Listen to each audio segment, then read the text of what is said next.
आजकल इजराइल को पाकिस्तान की बड़ी फिक्र पड़ गई है। सर, इजराइल को पाकिस्तान की फिक्र इसलिए है कि उनका जो एजेंडा जो है इमरान खान जो है पूरा कर रहे हैं। देखें, गोल्ड स्मिथ और लेकिन जब इमरान खान वजीर आजम था तो उसने तो इसराइल को तस्लीम करने से इनकार किया था। वो जहाज़ कहाँ से आया था?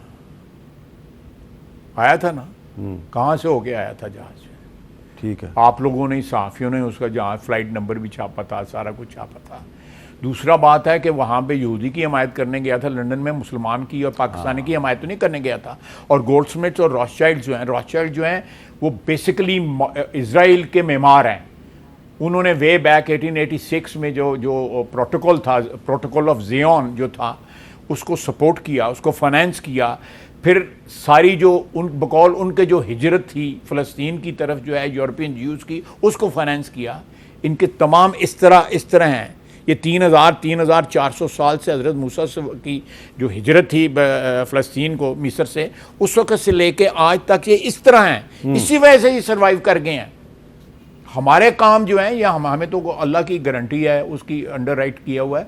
अदरवाइज़ हमारे करतूत तो सर्वाइव करने वाले नहीं हैं जो हमारे हैं। आप देखें, ये मैं फिर रिपीट करूँगा कि कुरान की हिफाजत, दीन की हिफाजत जो है, अगर कोई मुसलमान करना चाहता है तो अपने अमाल जो है उस दीन के मुताबिक और उस कुरान के मुताबिक करे। तो कॉल ऑफ फेल में तजाद नहीं होना चाहिए। कॉल ऑफ फेल में तजाद क्या, हमारी सारी ज़िंदगी जो है, हम जजों की कुर्सी पे बैठ के जो बात करते हैं हम ज़िंदगी में नहीं करते। सियासत में मैं जो बात करूँगा आम ज़िंदगी में नहीं करूँगा। सहाफ़त जो है, जो असूल आप हम पे लागू करेंगे अपने पे लागू नहीं करें। सारी हर जगह मुनाफिकत है। तो फिर एक छोटा सा सवाल इस हवाले से हो जाए, अगर आप बुरा ना बनाएं। ये जो नैब के कानून में हाल ही में कुछ तरमीम की गई है, तो पहले तो आप समेत आपके तमाम जो साथी थे मुस्लिम लीग नून के, पीपल्स पार्टी के, उनका ये मौक़िफ़ था। क्या मौक़िफ़ था, ज़रा सुने आप क्या कहते थे? ख्वाजा साहब का नैब कानून के बारे में क्या ख्याल था? इसमें एक तरमीम आपने ये किया कि अगर नैब किसी पे कोई इल्ज़ाम लगाएगी तो इल्ज़ाम साबित करना जो है वो नैब का काम है। ये असूल है, आज से नहीं, पिछले 4,000 साल से असूल है कि इल्ज़ाम साबित लगाने वाला इल्ज़ाम साबित करता है। दुनिया का किसी जगह का कानून या जूरिस्प्रूडेंस देख लें, जो इल्ज़ाम लगाता है वो इल्ज़ाम साबित करता है, गवाहियां वो पेश करता है। और जो जिसके खिलाफ इल्ज़ाम लगाता है वो अपने डिफेंस में जो है गवाहियां पेश करता है या कानून पेश करता है। ये कहाँ, आप इंग्लैंड में चले जाएं, इंडिया में चले जाएं, अफगानिस्तान में चले जाएं।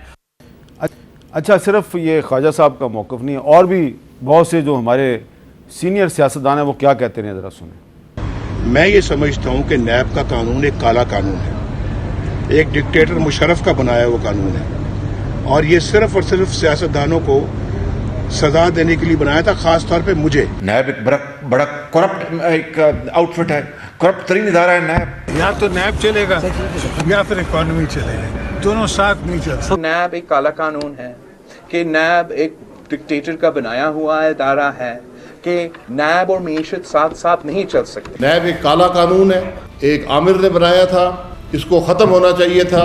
नैब को ख़त्म होना चाहिए, नैब को ख़त्म होना होगा। ये तरीका गलत है। पहले पकड़ो, जेल में डालो, उसके बाद रिमांड 90 डेज का ले लो, और फिर जाके आप 2 साल के बाद कहो कि नहीं तुम रेगुलर।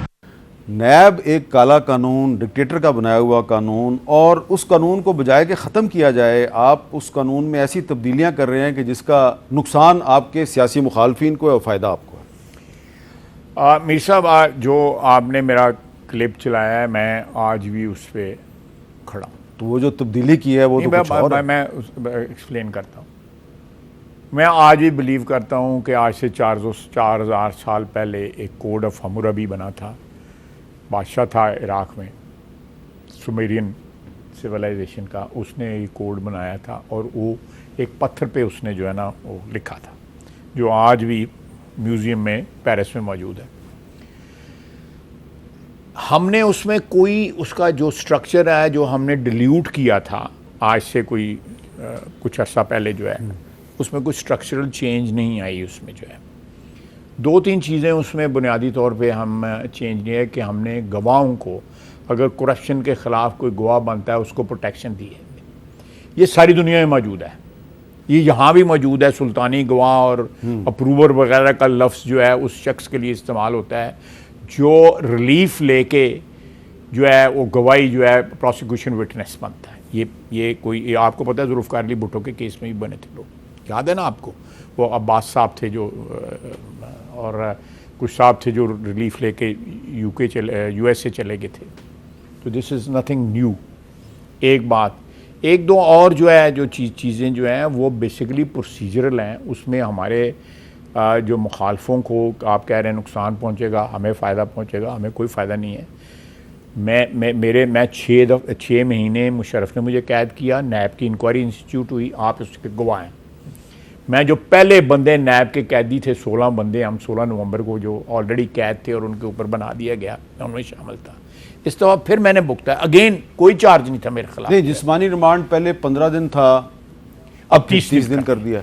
ये नैब पहले इल्ज़ाम साबित करना जो है वो इल्ज़ाम लगाने वाले का काम था, अब जिस पे इल्ज़ाम लगेगा वो बेचारा साबित करेगा कि मेरे पे इल्ज़ाम गलत है। नहीं, ये मेरा ख्याल है जिस तरह आप कह रहे हैं एग्जैक्टली इस तरह नहीं हुआ। अच्छा। ये चीज़ पहले भी मौजूद थी और हम उस पर प्रोटेस्ट करते रहे थे। ये जो आपने क्लिप्स लाए हैं इसमें बिल्कुल आपने सही कहा है, मतलब उस पर प्रोटेस्ट करते रहे कि मेरे खिलाफ आप अगर इल्ज़ाम लगा रहे हैं तो आप साबित करें ना। हाँ, मैं अपनी बेगुनाही क्यों साबित करूं? जो है इसको ख़त्म करने की ज़रूरत थी ना। नहीं, उसको ख़त्म करने की ज़रूरत है। मैं तो इस हक़ में हूँ कि नैब का कानून जो है ना ये नहीं रहना चाहिए। ठीक है।